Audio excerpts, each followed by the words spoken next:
¿Cómo les va? Qué gusto que nos acompañen esta tarde aquí en la UNAM Responde. Los invitamos a que se queden con nosotros durante los próximos minutos desde nuestras instalaciones en Ciudad Universitaria para conocer muchísima información, por ejemplo, relacionada con la alimentación sustentable. Además, Dani Quino nos explica sobre tecnología y exploración espacial. Escucharemos la reflexión de Jacobo Dayan, quien nos habla sobre impunidad y justicia, y dedicaremos nuestra entrevista a hablar sobre una de las escritoras más potentes de las letras mexicanas. Quédense con nosotros.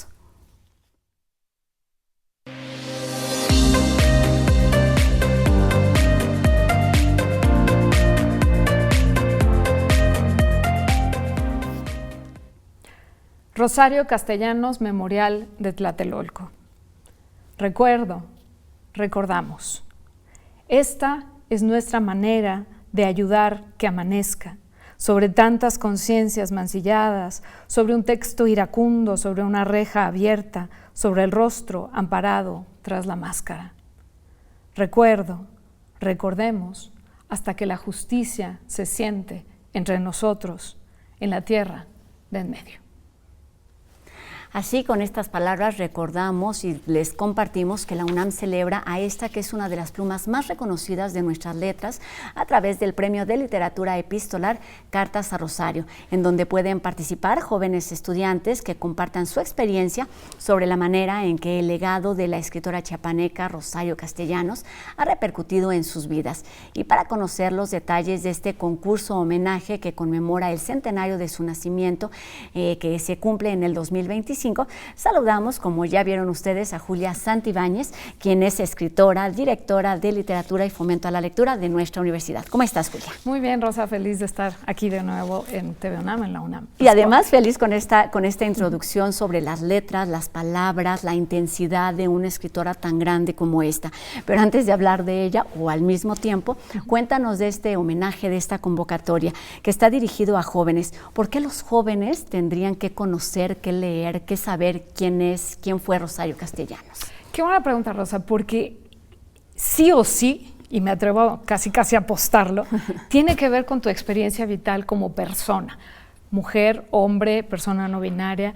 Rosario Castellanos fue una mujer súper intensa, brillante, pero también conflictuada, también con muchos temas, digamos, con su propio cuerpo. Se sentía fea, se sentía gorda, no amaba precisamente sus miembros, en fin, insegura, como todos lo somos. Claro. A pesar del éxito fulgurante de su literatura, o sea, un poema como Lamentación de Dido, que en lo personal me parece de los mejores poemas que se han escrito en español, así de grande.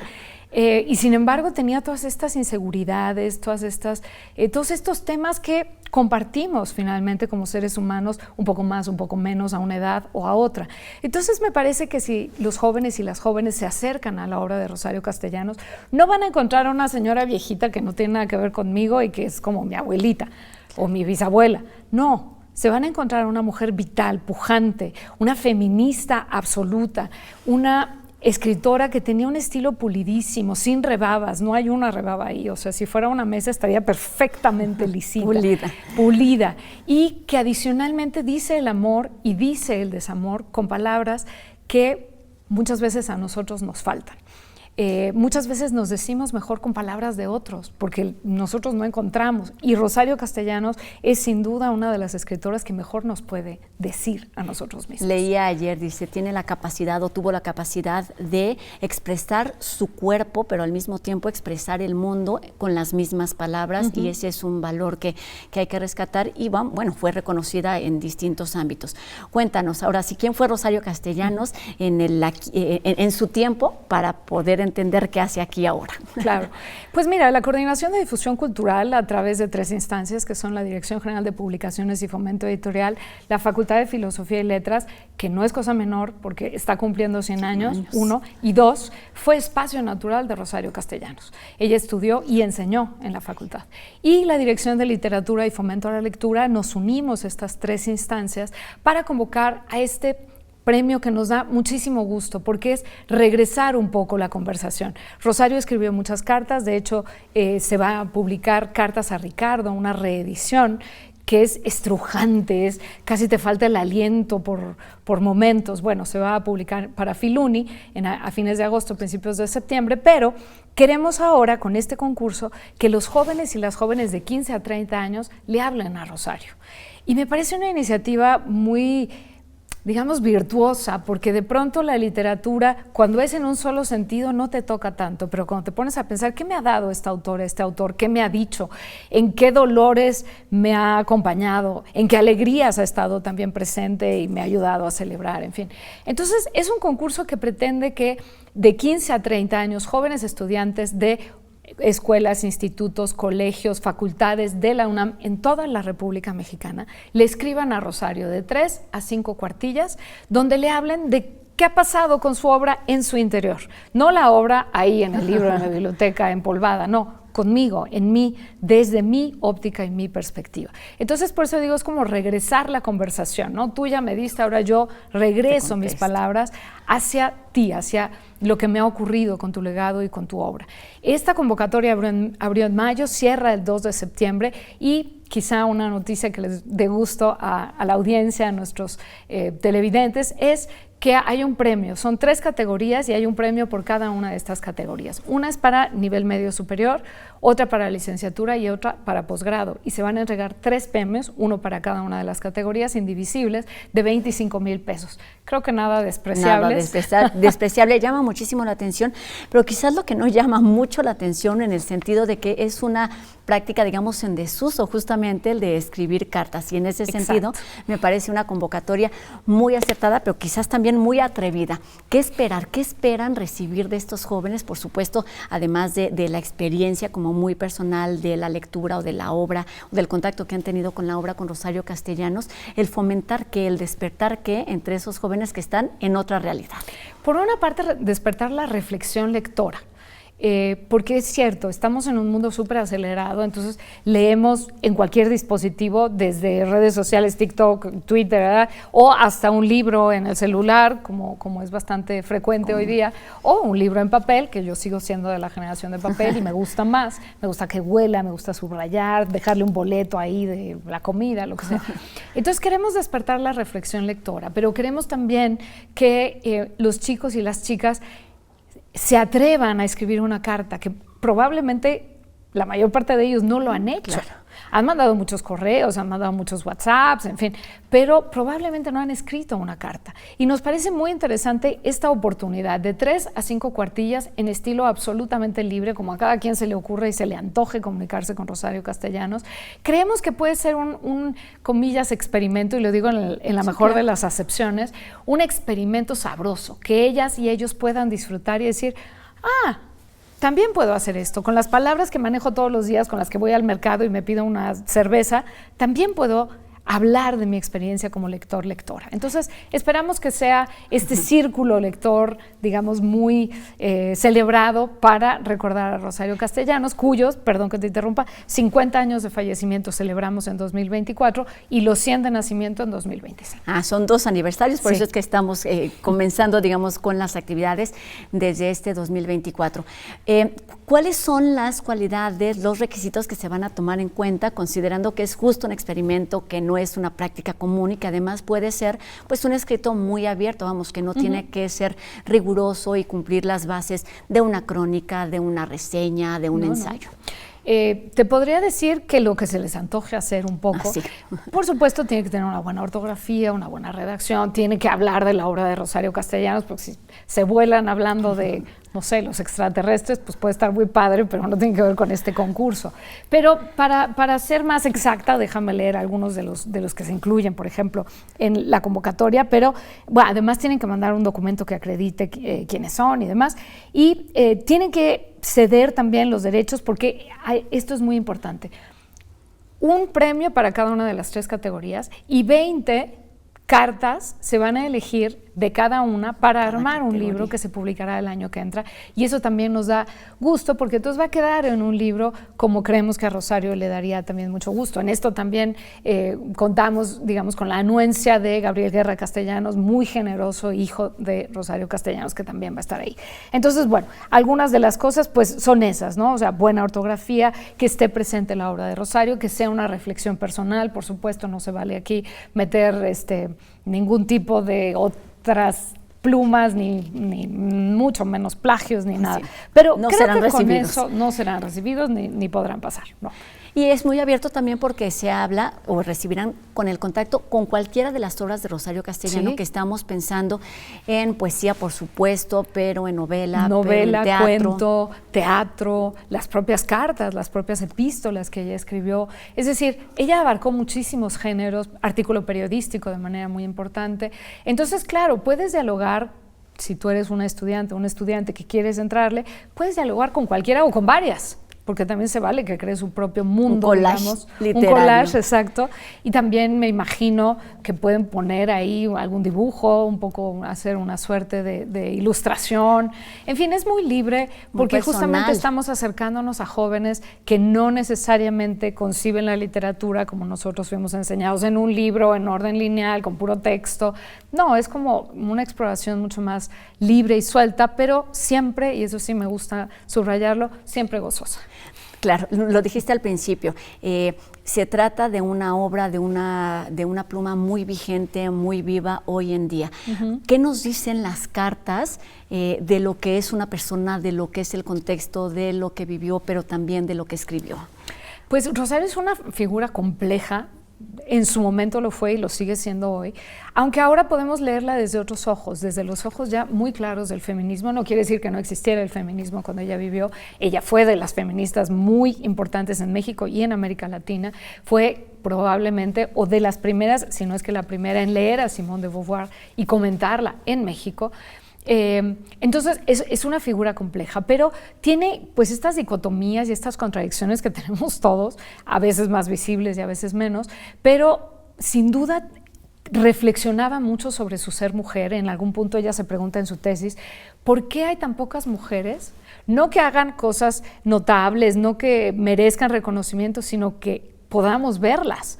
Dice, claro, porque todo el sistema abona a que las mujeres estén en su casa encerradas cuidando niños. Y yo no quiero ser una mujer encerrada en mi casa cuidando niños. Tuvo a Gabriel, pero al mismo tiempo se desarrolló como escritora, como profesora, fue embajadora en Israel, en fin. Entonces, es una figura que creo que es súper vigente, súper atractiva y con la que muchas chavas, y aquí sí me refiero en particular a mujeres, creo que se pueden identificar, porque está por un lado la idea del amor romántico, del amor que te completa, del amor que, ¿sabes? Que todo va a ser rosa, pero por otro lado, por su propia vivencia, se lo cuestiona muchísimo. Y dice, a ver, ¿yo realmente necesito estar con alguien para estar completa? Pues no. Claro que le toma muchos años llegar a esa conclusión. Estamos hablando de los años 60, 50, 60, 70, incluso ella muere en el 74. Entonces creo que lleva a muchas reflexiones que hoy nos seguimos haciendo las mujeres en el siglo XXI. A ver, ¿qué tanto estoy buscando una pareja porque socialmente me hace lucir bien, o realmente la necesito, la quiero tener o no? Todas estas reflexiones sobre lo que ya señalabas, el cuerpo, el amor, la presencia pública, la interioridad. Ella también tuvo mucho que ver con las lenguas originarias, bien lo señalabas, creció en Chiapas y tuvo mucho contacto con bueno, nada más basta leer Balún Canán, por decir algo, entre muchos otros de sus textos, poemas y demás. Entonces también se cuestionaba mucho el rol, digamos, social de la escritora, de la creadora y de la mujer frente a las comunidades no minoritarias, pero sí minorizadas. Ese ya es un término del siglo XXI que yo estoy usando de manera muy anacrónica. Ella no lo dice así porque no existían todavía los términos, pero sí se lo pregunta. Entonces, es como muy rica, es muy sabrosa la lectura de Rosario. A veces duele, pero sin duda alguna es muy humana. Con todo esto fue una figura y es una figura muy conocida, un acercamiento a mí me parece muy ilustrativo, es esta película de Los Adioses, protagonizada por Karina Gidi. No recuerdo el nombre de quien hizo la dirección. Beristain. Pero Claro, Natalia Beristain. Natalia Beristain. Que habla mucho de lo que vivió y de estos contrastes personales. Para terminar, Julia, nos queda muy poquito tiempo. ¿Qué es lo que falta por conocer, por descubrir, por destacar de Rosario Castellanos en este doble aniversario? Creo que las cartas a Ricardo van a abrirle los ojos a muchas y a muchos, porque se editó una sola vez y hace muchos años. Entonces, traerla con este momento histórico, con un prólogo de Sara Uribe y con el prólogo original de Elena Poniatowska, creo que es muy notable. Y luego también se van a publicar, en el contexto de este mismo aniversario de este año, se van a publicar artículos periodísticos de ella. Creo que esas dos cosas nos van a iluminar mucho más el personaje. Y hay algo que me falta decir sobre Cartas a Rosario, y es, pueden encontrar la convocatoria completa con todos los datos, toda la información en Libros UNAM. Si ponen en su buscador Libros UNAM, Cartas a Rosario, ahí les aparece y tienen toda la información que pueden querer para que se lleven 25,000 pesos a su casita, y además la reflexión sobre Rosario Castellanos. Y además estos textos serán publicados, que es, me parece, el reconocimiento más importante. Es momento de promover esta convocatoria atrevida y muy completa que hacen, en la que se suman distintas instancias de nuestra universidad para pensar un poco lo que pasaba y lo que sucede hoy en día a través de esta voz importantísima, Rosario Castellanos. La convocatoria cierra el 2 de septiembre, así es que tenemos tiempo de leer sus cartas. Estaremos atentas a estas nuevas ediciones y también de escribirla. Su poesía, su teatro. Claro, mucho que leer y que pensar sobre una mujer como Rosario Castellanos. Julia Santibáñez, directora de Literatura y Fomento a la Lectura de nuestra universidad, muchas gracias y nos vemos en las páginas y en las redes sociales. Eso mismo, gracias, Rosa. Ahí está la invitación a esta convocatoria a todos los jóvenes de entre 15 y 30 años. Y bueno, cada vez están más cerca las vacaciones y Danza UNAM tiene abierta también la convocatoria para participar en su curso de verano Danza Urbana del Funk al House, que se impartirá del 22 de julio al 16 de agosto en diferentes horarios, y esto de acuerdo también a la edad de los participantes. Se trata de una alternativa para divertirse mientras conocen y practican diferentes ritmos. Los interesados pueden inscribirse de acuerdo a su rango de edad: niños y niñas de 6 a 8 años, adolescentes de 10 a 14 y adultos menores de 35 años. Bailar y crear es posible en este curso, que cierra inscripciones ya el 27 de junio. Todos los detalles en las redes y en el sitio de Danza UNAM. Podríamos pensar que el avance tecnológico no tiene límites y permite, por ejemplo, su uso para la exploración espacial y la búsqueda de vida en otras dimensiones. Sobre esto nos habla hoy Dani Quino en No Memes.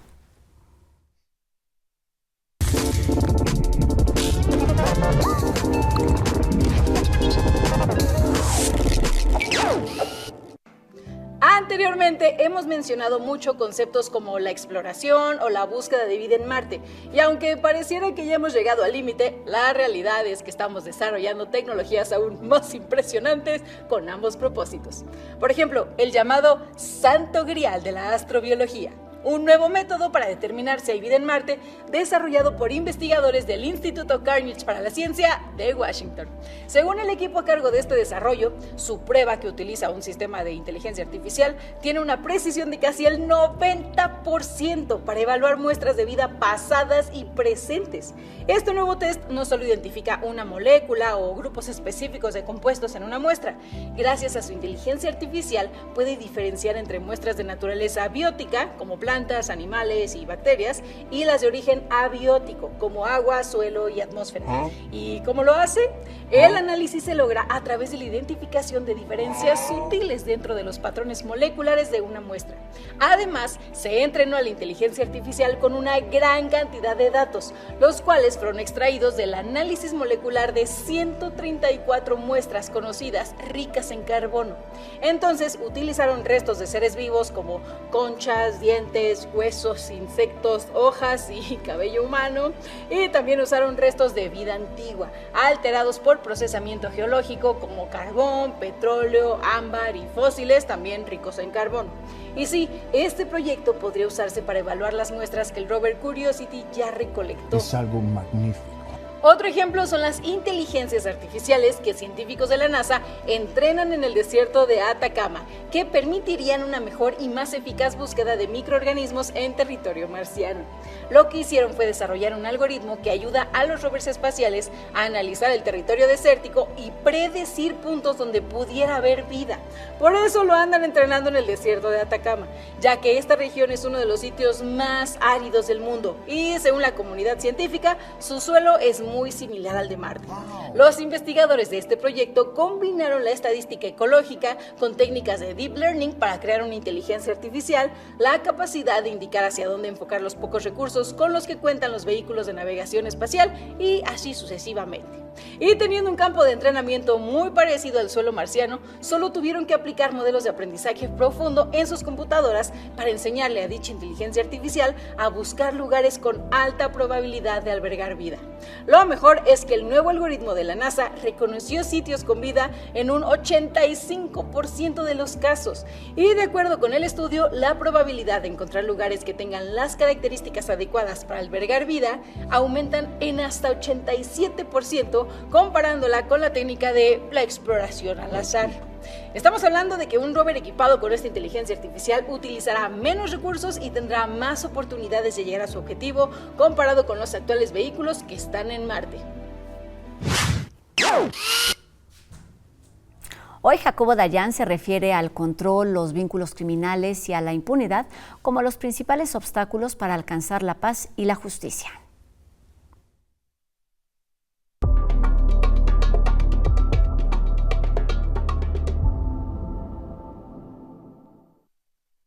¿Qué tal?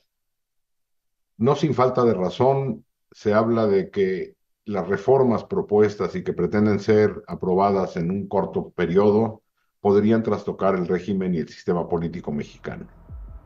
Sin embargo, hay elementos que permanecerían de manera muy preocupante. Las reformas pretenden concentrar el poder en el Ejecutivo, eliminar contrapesos, aumentar la opacidad, aumentar el militarismo. Pero lo que se mantiene, sin duda, es el control político de la justicia. Las fiscalías no son llevadas a la transformación y tampoco la eliminación del vínculo político criminal. No se puede hablar de justicia, ni de seguridad, ni de paz, mientras la impunidad sea la norma y los partidos políticos, todos, pretendan privilegiar triunfos electorales manteniendo los vínculos político-criminales. La verdadera reforma tendría que pasar inicialmente por transformar a las fiscalías del país, solidificar a las fiscalías del país y evidentemente que los partidos políticos eliminen el vínculo político-criminal. Si las reformas no pasan por ahí, es un gran engaño. Muchas gracias.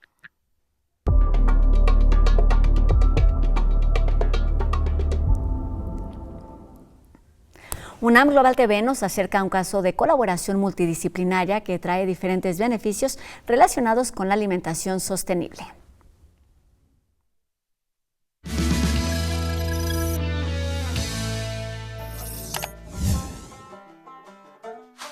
La alimentación de la familia, el 80% la basamos en los productos de la Chinampa y el resto lo adquirimos a través del trueque.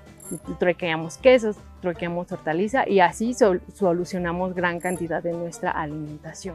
Darío, Guadalupe y Guille, veterinarios y odontóloga, son 3 hermanos egresados de la UNAM, que combinan sus profesiones con un legado familiar de hace 30 años.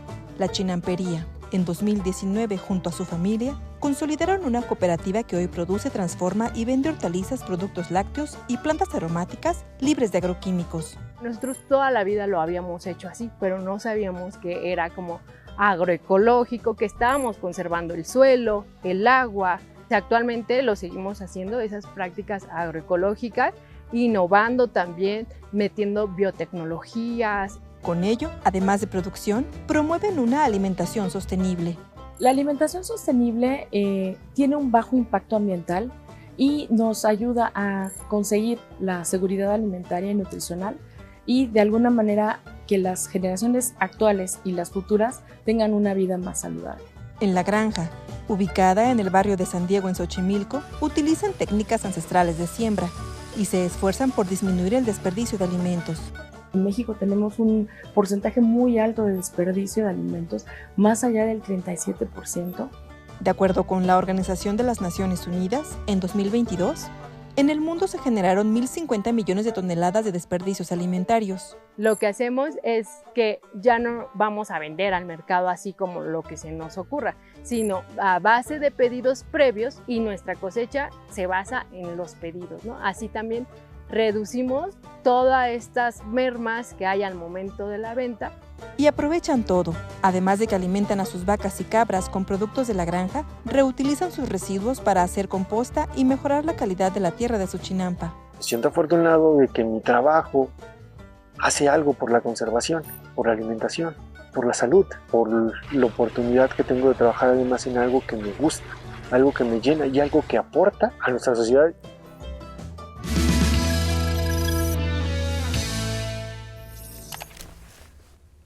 Experiencias que debemos aplaudir, pero también replicar. Y con esto terminamos nuestro programa de hoy, agradeciendo a Mónica Ponce su participación en la interpretación de lengua de señas.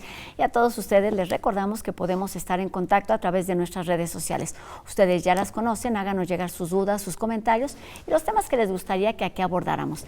Y nos vemos mañana a 2:30 de la tarde en un nuevo programa de La UNAM Responde, aquí en TV UNAM. Adiós.